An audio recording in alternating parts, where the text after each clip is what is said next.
So now we're going to take the processes we already learned, solving for zeros and the y-intercept, and use those to graph a function in factored form.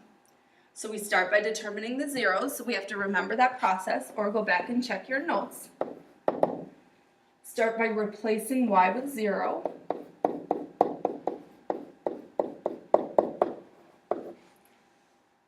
Solve for the two x values by using the zero product property, set each term, each binomial equal to 0. On the left, we're going to subtract 2 from both sides, and on the right, we will subtract 5 from both sides. Make sure that you write your answers as ordered pairs, so it's easier when we go to graph them. Second step, determine the y-intercept. Remember, this is where we substitute 0 for x to solve for y. 0 plus 2 is 2, 0 plus 5 is 5, 2 times 5 is 10. Writing our answer as an ordered pair, we substituted 0 for x, and we solved to get 10 for y. And the last step, we're going to plot the points. Now, here's the deal with graphing from factored form. The piece that we're missing is the vertex. We will learn how to find the vertex in factored form later. So for now, we're kind of getting a general idea of what the graph looks like, but it won't be entirely precise until we figure out where that vertex is. So just keep that in mind, that this is kind of a sketch in factored form. We're learning a little bit at a time.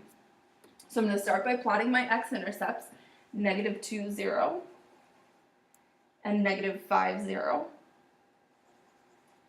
And plotting my y-intercept, 0, 10. And what this does is it shows me that my graph is opening up because my y-intercept is off to the right of both of my x-intercepts, and there will be a turning point somewhere in between my x-intercepts. I don't know where exactly, but I'm just going to kind of make, like I said, a sketch or a general idea of this function. So what I can do is kind of get an idea of how my graph is going to curve as I come down through my y-intercept, through my x-intercept, and back up through my other x-intercept. And of course, arrows on both ends of our parabola.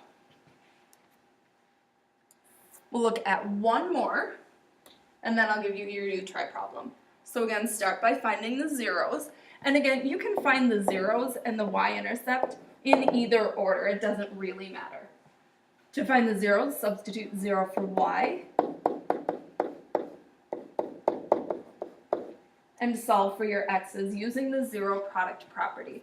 So either x minus 1 equals 0 or x plus 4 equals 0. Solving each equation, the one on the left, I will add 1 to both sides, so x equals 1. The one on the right, I will subtract 4 from both sides. My ordered pairs are 1, 0. I started by substituting 0 for y, and -4, 0. Step 2, find your y-intercept. This is the one where you substitute 0 for x to solve for y. 0 minus 1 is -1.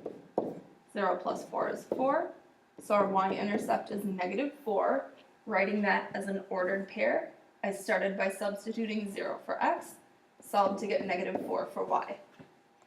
Again, we're going to plot these points. It's going to give us a general idea of what the graph looks like. We don't know exactly where the vertex is just yet, so we're going to do just a sketch. So we've got 1, 0 for our first x-intercept, -4, 0 for our second x-intercept, and our y-intercept is 0, -4. So again, we can tell that our graph opens up. The vertex will be somewhere in between our x-intercepts. We're not sure exactly where. I'm just going to try and get a general idea of where it might turn between my x-intercepts. And your U-try problem.